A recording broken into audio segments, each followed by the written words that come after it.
All right, well, welcome in, Coach Muss. Scotty, get us started, please. Yeah, Eric, I'm curious if are you able to turn your mind off of basketball like when you get these breaks or around the holidays at all? Only while I'm in San Diego. Pretty Like, easy, pretty easy on the boardwalk and being at Don Bravo's to turn it off, but only then. As soon as, but I mean, even then, it's watching tape and trying to figure things out. So I would say a little bit, Scotty, in all seriousness. But the one place that my mind does get away a little bit is there because just so many friends and family and the beach. But other than that, no. do you find that to be good for you? Because I know you probably go 90 to nothing, you know, 300 plus days out of the year. Yeah, I mean, I think right now, and I think that it's been discussed with a lot of college coaches, just that there's really not any downtime to turn your mind off or to catch a breath. I mean, we do it as a family over July 4th, and then we do it, for 3 days over Christmas. But you have to consider, 3 days over Christmas is not much when you're flying to California, because there's travel day involved in those as well.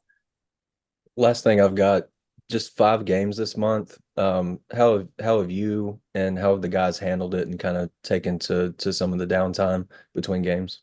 Yeah, I mean, I think that once we get into a normal rhythm, which finals throws you off the rhythm. It wasn't that long ago where we did not have a Christmas break. I mean, when I played, we never went home for Christmas, and I know at Nevada, at least the first year or two, there was no Christmas break. Um, you know, I think the guys have done great. I mean, we've been able to go two-a-days. Prior to the last game, we've gone two-a-days. Since we came back from our Christmas break, and it's allowed us to clean some things up offensively. It's allowed us to do prep. It's allowed us hopefully to see some of the holes that we have in areas that we have to have growth in. Curtis? Must obviously Wilmington's had quite a bit of success on the road already. The win at Rupp stands out there. I guess what are some of the traits that you see in them that make them successful in those environments? Well, one, they're a deep team. Two, they have a great star in number 13, White, who can really score, high volume free throw attempt player. They run him off Iverson hoops. They'll isolate him in a zipper play for him to drive the ball hard.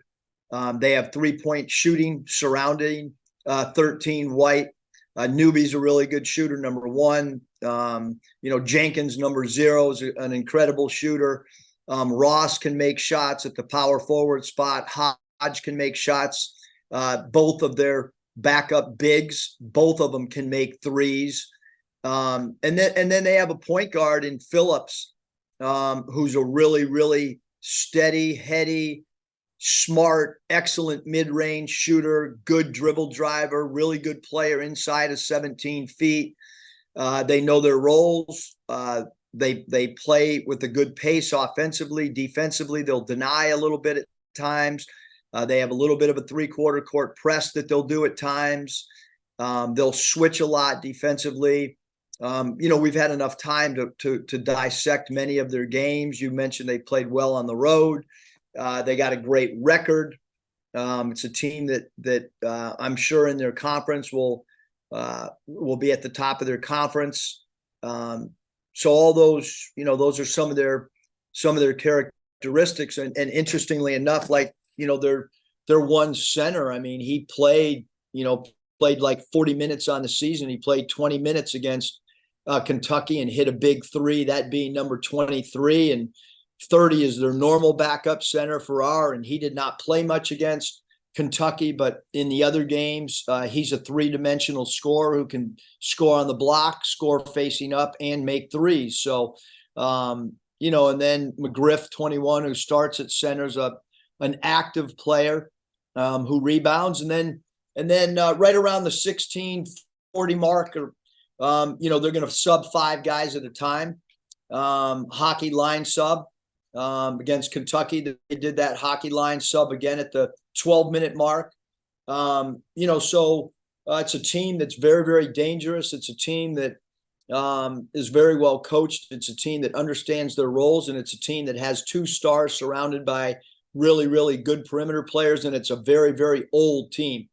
I mean, they got some veterans on this team that have played at multiple schools and played multiple years of college basketball. And just curious, what have your impressions been so far of Keon on the defensive end of the floor? And then maybe what have you seen from him from that standpoint behind closed doors at practice? Yeah, I mean, we hope that Keon can, he gives us bounce. He gives us a sense of urgency, a sense of energy, gives us speed. He changes the complexion of our tempo offensively, especially defensively. He can pick up in the backcourt. We've been a low volume steal team. Hopefully he can add to that. I think last year as a freshman at Washington, because they play zone, I don't think that, we are hopeful that playing man-to-man defense, he's going to be able to create more steals than what you would get opportunistically in a zone. But been very happy with him. I think offensively, he's a guy that's going to give us when the shot clock is winding down. He is another guy that's going to be able to get a shot for us when the shot clock's winding down. Obviously, T. Mark's been a guy that's been able to do that, and Battle's been able to do that. L at times has done it for us. Devo at times has done, and Keon is just he's another guy that off the bounce will be able to create shots for himself or others when a play breaks down, or when teams pressure or teams deny. I think he's going to give us an added dimension. Against some of these teams that have some defenses that try to take you out of your stuff. I mean, even Wilmington, at times they're going to switch 1 through 5, and you've got to be able to have guys that can play the game without structure. And Keon's certainly a guy that can play and thrive against non-structured situations late clock. Jackson? Coach, what have you seen when you went back on film from the 4-guard lineup? What kind of stood out from that second half lineup that made you guys so successful? We played with pace. We played with energy. We got to loose balls quicker. Our post defense, actually, Devo Davis played as good a post defense as anybody we had. He was the one guy that fronted the post. He was the one guy that worked around to 3-quarter. Just the pace. I thought we shared the ball better. We had a sense of energy about our team as well. And then we become harder to guard when we do that as well. How much are you with that lineup specifically? Is there a concern with rebounding maybe or do you think it's something that could be sustainable, moving forward, playing those 4 guards and a big together? Yeah. I don't think, Jackson, that I've ever said we're rolling that lineup out. You're talking about our last game against a team that didn't have great size. So never one time have I said, hey, we're rolling with this 4-guard lineup. Here's who the 4 guard. We're still trying to figure out who we are, just as we have the last 4 years. We don't have a ton of continuity with returners, as do many teams across the country right now in all sports. And so what we do against Wilmington is not necessarily what we've done against Wilmington or Abilene Christian, or certainly not what we'll do against Auburn. So I think every game takes on its own identity. Every game you try to mix and match and try to figure out the way that we're going to defend Wilmington is not the way that we defended Abilene Christian. You want your core philosophies to be there.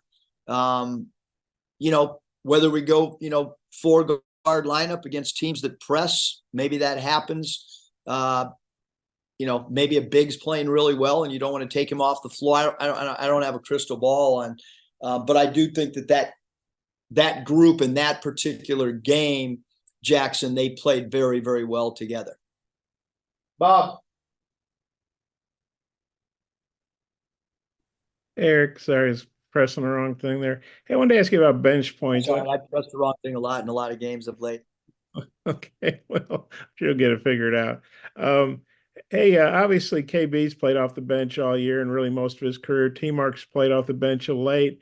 I know bench points are a big deal to you. Just kind of wondering what your philosophy is on that, and like you say, lineups can change, but at least of late, your top two scorers have been playing off the bench. Kind of what's your thoughts on that? Yeah, I mean, I do like Bob. It's really comforting to look down the bench and be able to have a go-to score. I mean, we did it with JD Note a few years ago.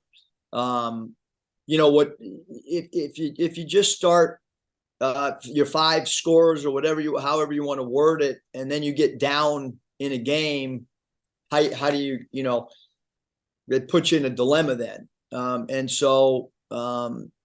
Whether it's Philadelphia 76ers bringing Bobby Jones off the bench many years ago, or another Sixer team when Mark Averoni started and then came out of a game fairly quickly. I mean, I do think there's beauty, and because we're on the subject of Wilmington, of late, they bring in their leading scorer White off the bench. I mean, how we go moving forward, I would like one scorer that we can turn to give us a punch or some juice if we're struggling offensively. I don't know if that answers your question, Bob. Of course, Frank Ramsey, he's kind of the godfather, sixth man, I guess, back in the 50s. I know you know that because you're a historian. But right now you kind of have a sixth and a seventh man, at least of late. I get T-Mark might be back in the lineup, but do you remember ever having that much firepower coming off the bench that you've had the last couple games? Well, we've had better records than we have right now, so I don't know what you consider firepower.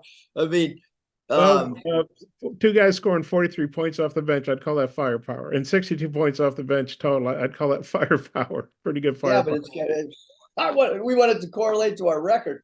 We better look at our non-conference. It's not been as much firepower as I hope.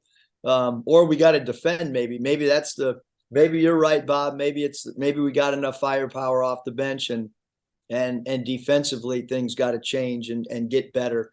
Because you're right. I mean, in all seriousness, those two guys scoring off the bench, those numbers are insane. Our bench plus minus has been great. Especially of late. But having said that, we got to put everything together through 40 minutes. We got to figure out a way to generate more wins. You bring up Wilmington. I was looking up where you guys rank. They actually are number one. They're averaging over 40 points. So it's obviously White, like you said. I think he had 27 off the bench at Kentucky and 27 their last game. Just what do you think about their bench? Yeah, I mean, they like I've mentioned, I mean, we've studied their substitution patterns. Normally we don't study substitution patterns other than maybe a sixth or seventh man. But I mean, I've mentioned number 23 and I've dissected his minutes and the games that he played and the games that he hasn't played. I mean, that's their third string center when you just base it off minutes. So, I mean, if we're studying their third string center as well as their second string center and see the impact that they've had in different games, and obviously that shows you how deep. I haven't mentioned number 22, Mays, who comes off the bench as a backup point guard, and he played minutes against Kentucky, and he's a guy that can make three balls, especially when you look back in his career at his three. So yeah, this is the teamwork that's coming into Bud Walton.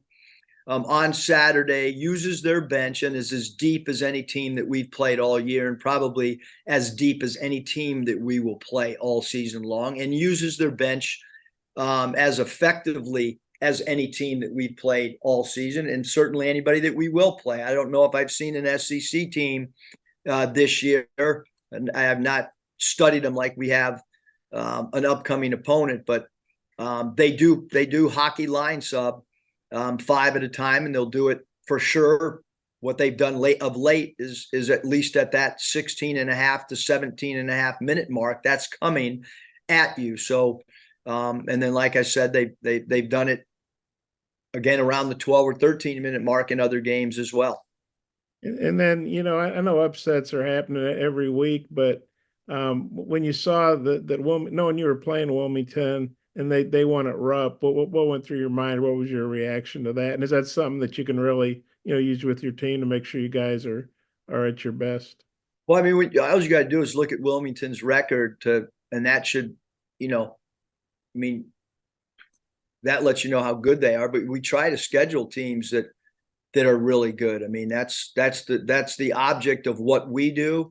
We don't sit in the office in non-conferences and say, hey, how many wins can we get? Let's just schedule wins. I mean, you schedule people that you think can challenge you. You schedule people that you think are going to have good, like them beating Kentucky.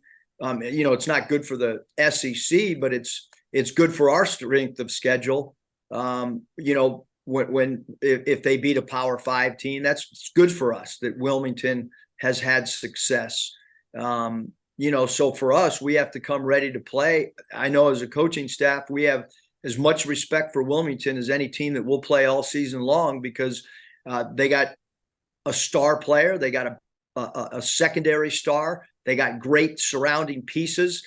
Todd Lee's, he played against their starting small forward, Harden Hayes, and knows his game really well from the Summit League. And they crash the offensive board. They do a lot of things really, really well. Yeah, one more. How would the Christmas night practice go? And then how have the 2-a-day practices gone? And when you don't play for 9 days, I know you're practicing hard, but do you worry about that, or do you feel like your practice has been pretty good? No, we've been real. This team, Bob, has practiced really well. We have great shoot-arounds. We have great practices. We had a meeting early this morning as a staff, and this team practices as well as any team that we've had since we've been, at Arkansas. Maybe doesn't practice quite as good as our team at Nevada with Caleb and Cody Martin and Jordan Caroline. But as far as any Arkansas team that we've had, they practice and have shoot-arounds as well. We got to carry it over the game for 40 minutes and have a sustained amount of urgency for 40 minutes. And hopefully, we're progressing towards that point. Well, tough one here. What was their favorite Christmas present that you got? Mine was this watch that, Fitbit watch that tells me if I'm working hard when I'm on the treadmill in the weight room. Did Danielle get you that, or who got you that? Yeah, Danielle got me that. Yep. All right,